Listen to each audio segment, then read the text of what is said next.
Yo, what's going on, guys? It's your guy, Rudy SKC, and welcome to a brand new video. Guys, I know it's been a week since my last video. Had a pretty busy week, had a ton of assignments and stuff due, so couldn't get out any of the Pistons recaps or talk Lions news. I was planning on doing a Pistons recap of the week after tomorrow's game, kind of summarizing the week, everything that happened, but some news just dropped that I had to get on and drop an emergency video. So I was sitting on the couch watching a movie with my family. All right. I had the Red Wings game on the side as well. And all of a sudden, I open up Twitter for a second and I see Shams Charania tweet out, exactly, breaking: the Dallas Mavericks are trading Luka Doncic, Maxi Kleber, and Markieff Morris to the Los Angeles Lakers for Anthony Davis, Max Christie, and a 2029 first-round pick, sources tell ESPN. And the third team deal that includes Utah, but Utah's relevant. And my first reaction to this was, dude, Shams had to get hacked. Shams had to get hacked, right? There's no way this actually happened. So then I go and I check, and everyone's saying Shams got to be hacked. Look at the replies. Everyone says Shams got to be hacked. A couple minutes later, Shams double downs on it and says, yes, this is real. Sources tell ESPN. Here are the full trade details. Lakers get Luka, Maxi Kleber, Markieff Morris. Mavs get AD, Max Christie, a 2029 LA first-round pick.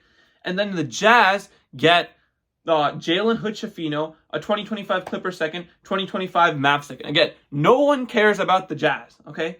But Lakers and Mavericks. And this is real, guys. It's been confirmed by multiple sources.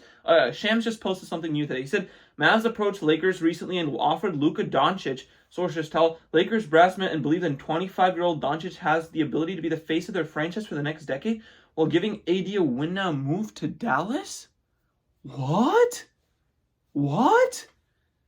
Okay, sorry. Let's just look at both situations here, right? Lakers-wise, okay, you guys are not going to be contending for a championship this year, right? That's fairly clear. You have an aging LeBron and an AD who's often injured. So what do you decide to do? LeBron, by the way, who's still playing at an extremely high level and who throughout his entire career since he came into the league has been one of the most ball-dominant players in the league. We call him a point forward because, he's a small forward, but he does his best damage when he's handling the ball. And you guys traded for a top 3 player in the league, right? We talk about it. It's Giannis, or Jokic, Giannis, and Luka, whatever order you want to flip-flop it to. You guys trade for, out of those 3, the most heliocentric player to pair with LeBron? What? I genuinely have no words. Like, if you're the Rob Pelinka, what are you doing? What are you doing? Whoa, can of worms open. Does this mean they're trading LeBron? Because there's no way LeBron and Luka can play together, right? Or like, especially in the type of fit, the type of fit that both have. There's no way. There's absolutely no way. So that, at least my initial thinking on this is LeBron is getting traded too. LeBron is getting traded, and I guess that the Mavs approached the Lakers recently to offer Luka. And I'll get to the Mavs for a second because somehow this makes even less sense for the Mavs than it does for the Lakers, which to me is wild. Okay, let's focus on the Lakers for a second. So the Mavs approached the Lakers and offered Luka, and the only reason the Lakers could have entertained that is if LeBron came and requested them for a trade, right? I mean, that doesn't seem like logic that's so far off. I have no idea, guys. I genuinely have no idea. Like, LeBron and Luka, they're not going to be able to play together, right? That's pretty well established. So, I think you get LeBron onto a team like Golden State? I don't know. Hey, that takes a little pressure off Steph. Like, Steph gets quintuple teamed every game and just doesn't have anyone else who can make, who he doesn't have people on his team who can win like 4-on-1s. Maybe that's an option. I have no idea. This might be the biggest deal in NBA history. So yeah, I don't know what's going to happen with the Lakers. Looking at the Mavs, like I said, this makes even less sense for the Mavs than it does for the Lakers. You guys know how hard it is to acquire a generational piece like the Mavs did. And first of all, it's crazy that they went from generational player to generational player, right?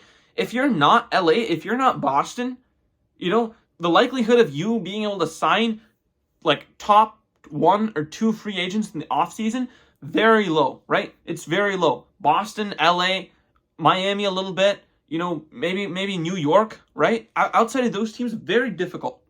Very difficult. And you guys went from Dirk Nowitzki, who you drafted all the way back in 97. He lasted you 20 years. And then you go out basically, like, I don't know if it was the year after Dirk or the year before Dirk died. Dirk retired. Wow, sorry. You guys drafted Luka Doncic. And Luka is a generational player, a top 3 player in the league currently. And he literally took his team to an NBA title last year. He took his team all the way to the NBA title and lost to a very good seasoned, experienced Boston Celtics team whose timeline was a little bit ahead of the Mavs. And it was really Luka you had Kyrie on the team, but it's Luka's team. It's genuinely Luka's team. And you go out and you trade a top 3 player in the league, a generational player who's, by the way, he's only 25 years old, for a 31-year-old Anthony Davis, who we've seen have injury problems recently and all throughout his career for that matter. I mean, I guess AD and Kyrie, but what? I'm not seeing the logic for the Mavs. Like, was something going wrong between Luka and the Mavs? Like, why would you there's no way in any world, any universe that we're living in, that right now for the Mavs team, Anthony Davis is a better fit than Luka Doncic. There's no way that's true. And you guys ship off a generational talent like Luka to the Lakers? A place that every single major marquee free agent every offseason is rumored to go to. You guys shipped him off to LA for a guy who's 6 years older, right? So you have to be in win now mode now. Paired with a guy in Kyrie, who let me search up Kyrie's age really quickly. He was drafted in 2011, AD in 2012, so he has to be older, right? Kyrie, he's 32. You have a 31 and a 32-year-old as the major pieces on your team, and we've shown one guy can't stay healthy. The other guy cannot be a number 1 on a championship team. I mean, Dallas, what are we doing here? Like, genuinely, what are we doing here?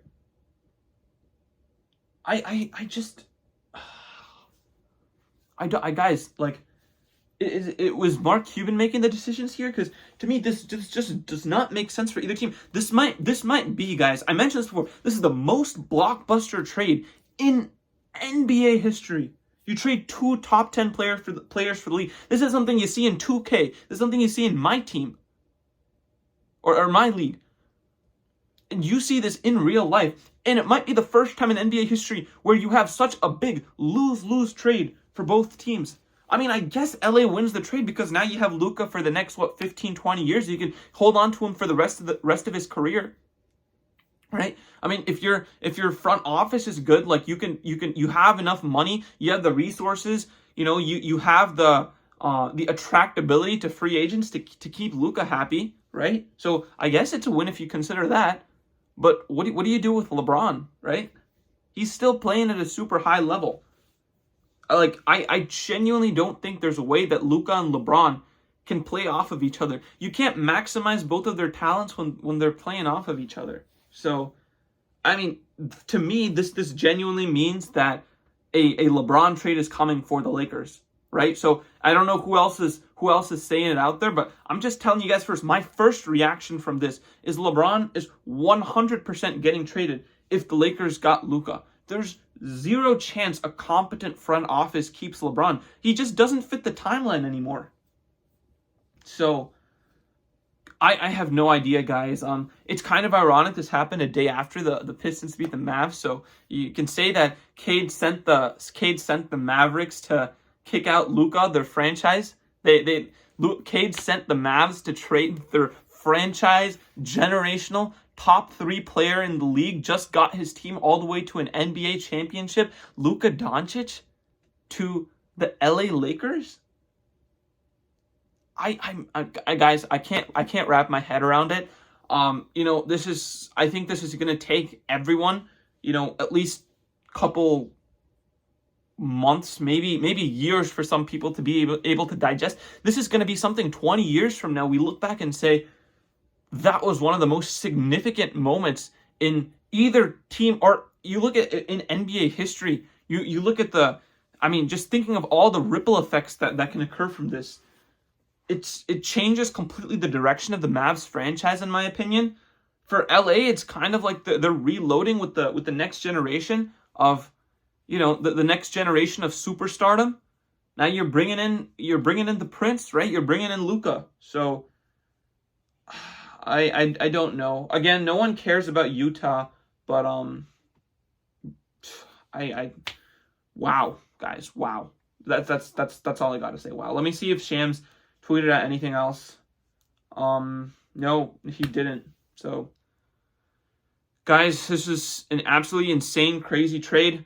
I'm sorry if, I woke up you guys. I know it's kind of late, but just had to get that out there. I'll be back for the Pistons recap tomorrow, talk about the whole week in general, but just wow, guys. Just wow.